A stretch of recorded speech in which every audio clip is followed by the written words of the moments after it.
approaching Worcester Street.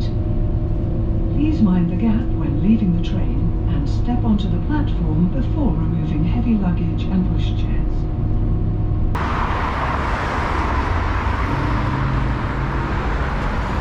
Here I am in Worcester once again. You may remember this lock. This is lock number 3 on the Worcester and Birmingham Canal.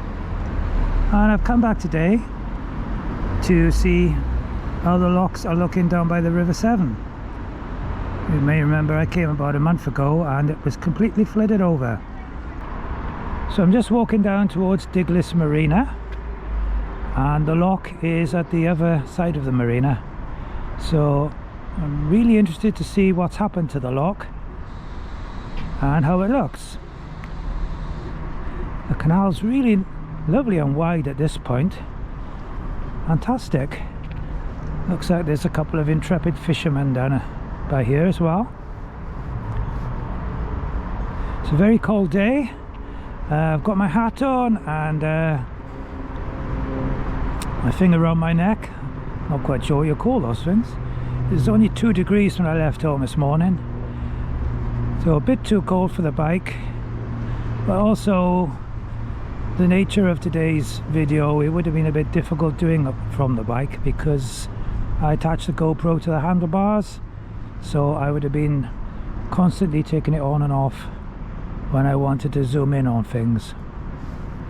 Oh dear, looks like I'm out of luck with the floating cafe afloat. There's a sign that says the opening days at the moment are Friday, Saturday and Sunday. There goes my cooked breakfast. Oh dear, that's a shame. That's a big shame.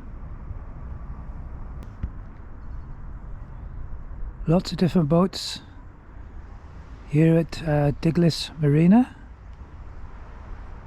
Some very big ones and some smaller ones.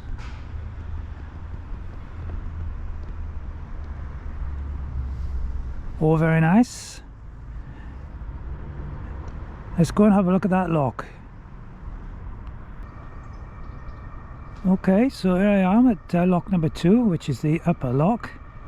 The lights are saying proceed with caution, which suggests that it's alright to go through. Top gate is open. This is the top lock, Diglis top lock. And oh, just beyond you can clearly now see the bottom lock. Well, that's a big difference to when I came here a month ago, and you can clearly see the path now. So I'm going to take a walk down there and have a look at the lock itself. So this is Diglis top lock, and the bottom lock is just down by here. And oh, hang on, where is the bottom lock? I'll tell you where it is. It's under there somewhere. This is totally amazing stuff. I was here in October, and you may have seen that video, and there had been some floods in the week before that, I think, and the lock was quite full of water, and there's a path there that leads down to the River Severn, and you could walk on the path, although it was quite muddy from where the water had overflown before. But the path is completely submerged now, so this is all level with the River Severn, which has overflown completely. Incredible.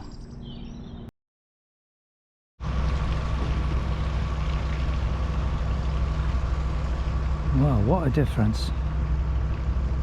What a difference. I am a bit surprised, I have to say. I really thought there might be more signs of water remaining, or maybe some damage, but no, everything looks to be okay. We'll just take a closer look at the bottom lock now, I think.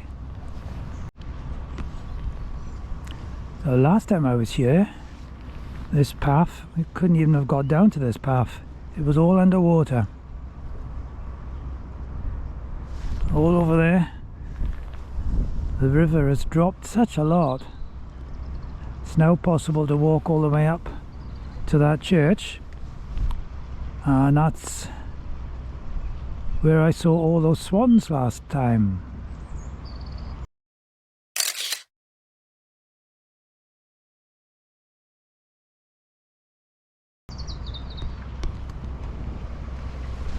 Taking a look at the lock.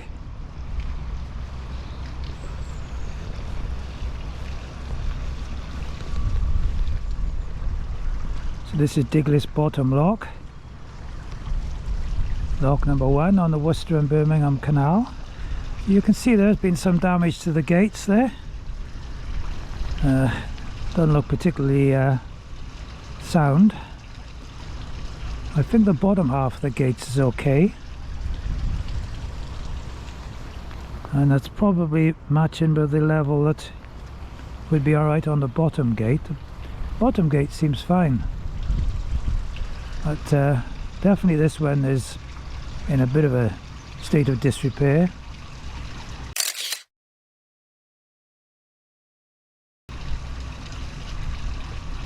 But there are no signs to say boats can't go through, and the paddles haven't been locked, so usually the CRT would lock up the paddles to prevent the gates being used if it wasn't going to be usable.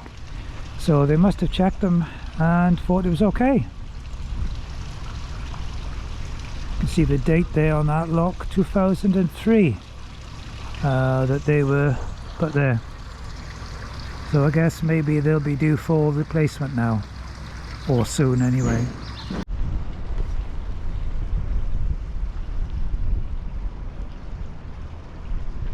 I think that's got to be the biggest swan I've ever seen in my life, that's for sure.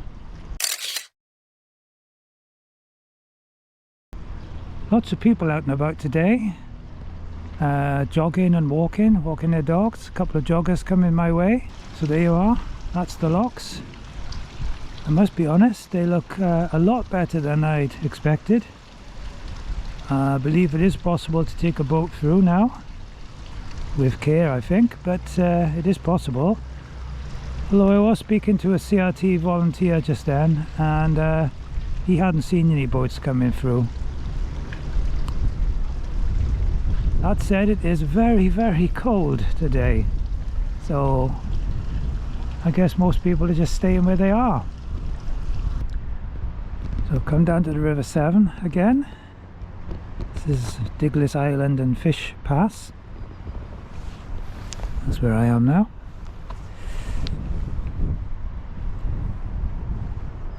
Two very large locks.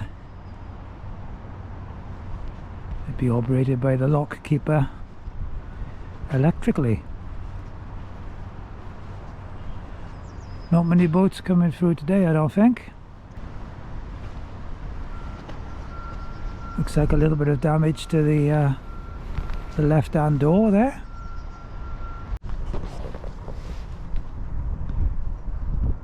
This is Diglis Bridge. So I'm gonna have a look at this, go across the river.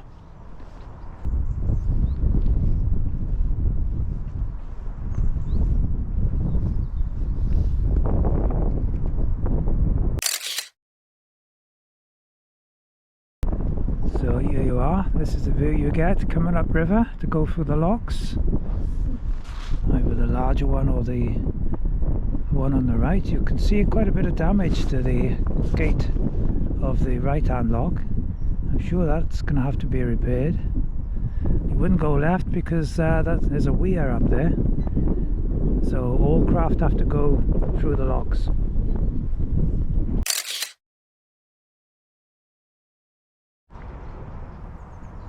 Walking back into the centre. A sign here for a missing cat called Simba. That's always sad when you see things like this. I do hope that, that they find him safe and well. Not seen many swans today, but I can see one over there on its own, and I think there's another one further up. It's hard to believe last time I was here this was all underwater where I'm standing now. It's just amazing. Where's all the water gone? What a shame we can't keep it somewhere and then use it in the summer when there's a drought. Where has all the water gone? Look at all those swans over there. Amazing, isn't it? That's obviously a place where a lot of people go to feed them. There's the road bridge up ahead. You can see lots of branches and bits of trees and stuff that's washed down river and is held on the other side of the bridge. Certainly looks so much lower than when I was here last.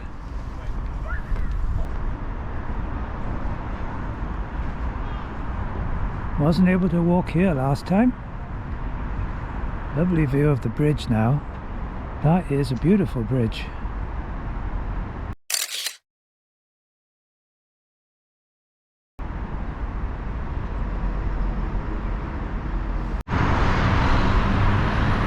And this is all back to normal. That's amazing. If you didn't know this had all been flooded, you'd never guess.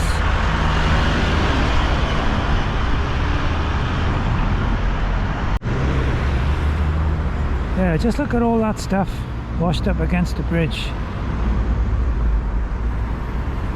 Almost entire trees there. I suppose somebody will clean it up, or it'll just get dislodged eventually. West Midlands Railway's train crossing the bridge. Those are the trains I catch when I come to Worcester. That one's headed back towards Hereford.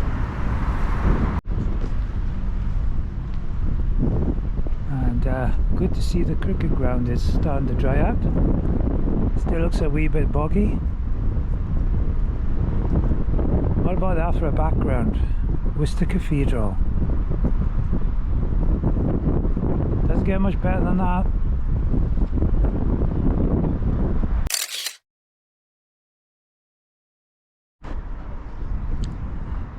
Do you know, I've tried to film the end of this video 5 times so far at Worcester Foregate Street, but for some reason I've come up to the end of the platform here. Everybody else seems to want to walk up here, and just as I'm getting halfway through my end piece, somebody walks by. Puts me right off.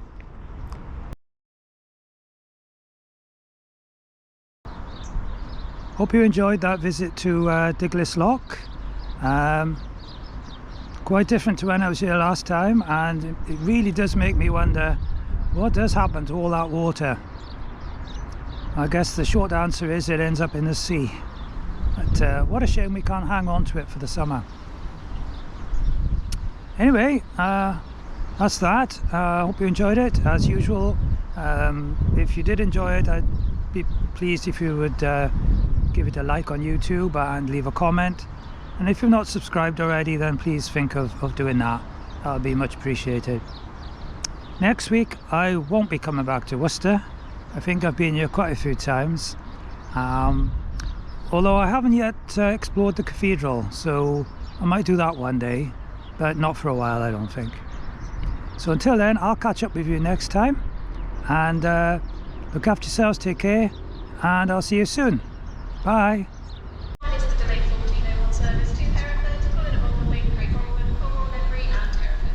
And here's my train.